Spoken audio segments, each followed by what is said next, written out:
Muy buenas para todos ustedes tengan en este nuevo día. Continuamos entonces con nuestros pensamientos y ustedes se han dado cuenta que hemos estado llevando una secuencia de lo que es el libro de Isaías desde su mismo primer versículo del capítulo 1. Y hoy vamos a continuar con ello. Vamos a continuar y vamos a ver Isaías 6, 5. ¿Sí? El Señor dice: el año de la muerte del rey Usías, vi al Señor excelso y sublime, sentado en un trono. Las orlas de su manto llenaban el templo. Aquí en este versículo, parece como tan sencillo, hay unas palabras que son muy especiales. Tiene unas características poderosas. Dice: vi al Señor excelso y sublime. Lo vio con sus ojos, sentado en un trono. ¿Eh? Bueno, por supuesto que esto era una visión que llevó el profeta Isaías durante el reinado del rey Usías. Acuérdense que por ahí vimos en algún momento los 4 reyes que hubo, ¿cierto? Usías, que era hijo también de otro rey. Este rey Usías había empezado a reinar en Jerusalén desde los 16 años. Desde los 16 años de edad, se portó bien, se portó mal, como toda la cantidad de reyes jueces que habían sucedido, ¿cierto?, en años anteriores. Ok, centrémonos en nuestro asunto, en el tema. Es Dios quien me habilita para ser su siervo. Es Dios quien me habilita para ser su siervo. ¿Sí? Nosotros sabemos por la palabra de Dios que para estar en la presencia de Dios se requiere una pureza, una santidad y una perfección. Preguntémonos si esas 3 cualidades excelsas las tendría este siervo llamado Isaías, o las tendría usted, o las tendría yo. Por supuesto que no. ¿Sí? Se requiere pureza, santidad, perfección. ¿Sí? Ahora, en el tabernáculo, en el santuario, ¿cierto? En el templo, se requería que fuera solamente el sumo sacerdote quien pudiera entrar hasta ese lugar santísimo. ¿Sí? Y eso que una sola vez al año, ¿sí? Y había una cortina de humo, ¿sí?, protectora desde el incienso. ¿Sí?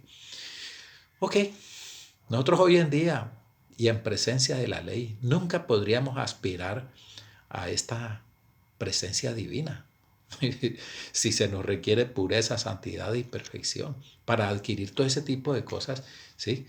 Que comienza con el bautismo, ¿cierto? Y una vida progresiva, ¿cierto? ¿Cuánto tiempo duraría eso? Pues toda la vida. Sencillamente nunca alcanzaríamos ese grado de perfección. Y el apóstol Pablo consta de eso. ¿Eh? Pero entonces, digamos que no se necesita ser perfecto, puro, ¿sí? Súper santo. Isaías no lo era. Y sin embargo, él dice: vio al Señor. Tiene uno que tener un hígado de cemento bien fuerte como para uno decir, ¿cierto?, con esa propiedad con la que él dice: y vi al Señor excelso y sublime sentado en el trono, ¿cierto? Isaías no lo era, pero tampoco era un sumo sacerdote, ¿cierto? Y por eso él no podría estar quemando, ofreciendo incienso. Pero Dios sí lo quiso así, ¿sí?, para enseñarnos que se requieren ciertas condiciones, ciertas características, ¿sí?, para comunicarse con Él, ¿sí?, y poder ejecutar las actividades que el Señor tenga disponibles para nosotros, para cualquier persona. ¿Sí?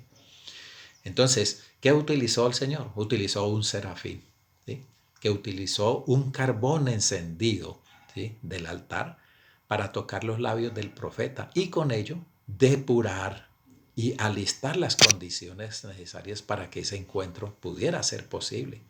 Fíjese, el Señor sabía de esas condiciones, al fin y al cabo fue Él quien las instauró. Entonces aquí prepara a su siervo, ¿cierto? Acuérdense del tema que vimos, ¿cierto? Es Dios quien me habilita, quien me prepara para ser su siervo.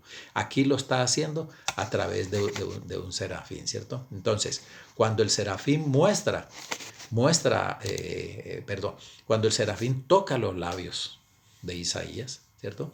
Hay tres características aquí básicas para mostrarle su gloria. Para eso, ¿sí? ¿Sí? Con ese carbón encendido, bien encendido, toca los labios, ¿sí? De Isaías, ¿sí? Para mostrarle su gloria, ¿sí? Para pasar, y eso lo atestigua el mismo Isaías cuando dice, ¿sí? Que pasó de labios inmundos a labios puros para darle la capacidad de hablar, darle la capacidad de expresar lo que tiene allá por dentro, la riqueza, el tesoro que tiene por dentro, y expresarlo a las demás personas, para darle la capacidad de evangelizar a un pueblo tremendamente duro, tremendamente rebelde, como era el pueblo de Judá, ¿sí? El pueblo hebreo, ¿sí? Tenía que tener esas condiciones, ¿sí? Hablar con santidad, tener unos labios perfectos, ¿sí? Es sobre un pueblo duro, ¿cierto? Y tenía que darle las palabras exactas. ¿Por qué tiene que ser un carbón encendido? Porque el fuego es un factor de purificación al quemar la impureza, ¿sí? Eso por ahí en el libro de Números, ¿cierto? Especifica eso, ¿sí? Aquí yo lo tengo. Dice, y todo lo que resista el fuego deberá ser pasado por el fuego para purificarse, pero también deberá limpiarse con las aguas de la purificación. Todo lo que no resista el fuego deberá pasar por las aguas de la purificación. Entonces, el serafín lo que hace es tocar los labios con el cardón encendido y de esta manera entonces purificaba sus labios, ¿sí?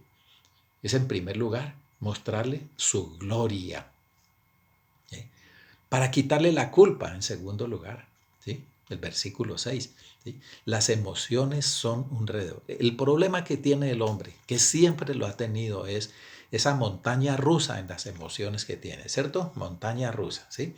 Hoy estamos bien, al rato estamos mal, estamos contentos, pasamos a la felicidad, de euforia pasamos a la depresión, ¿sí? Nos ubicamos en la bondad, pero también en maldad al poco rato.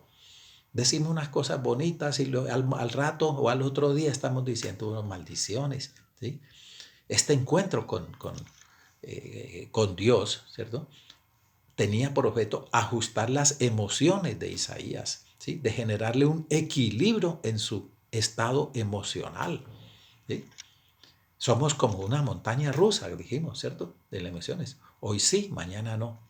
Y uno llega a pensar, hola, ¿será que nosotros también necesitaremos de esto?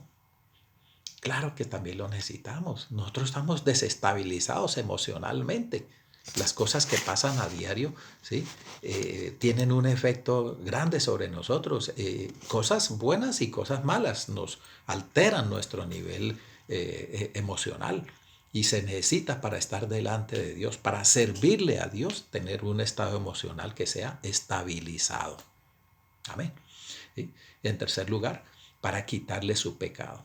¿Sí? Mire, el serafín toca los labios, ¿cierto?, de Isaías y ahora es una nueva persona, ahora es un nuevo ser.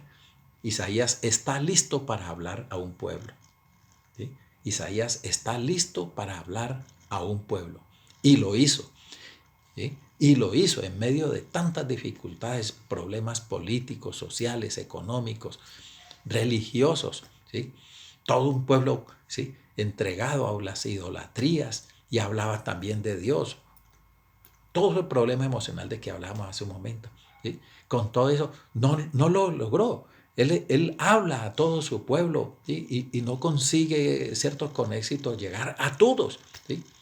Es más, expuso su vida, ¿sí? Expuso su vida, ¿sí? Pero iba habilitado por la gloria de Dios, ¿cierto? Isaías cumplió. Isaías hizo la tarea de ir a servir, de ir a hablar, de ir a testificar del Señor, ¿sí? Estaba habilitado por la gloria de Dios. Ya estaba listo entonces para ir al pueblo, ¿cierto?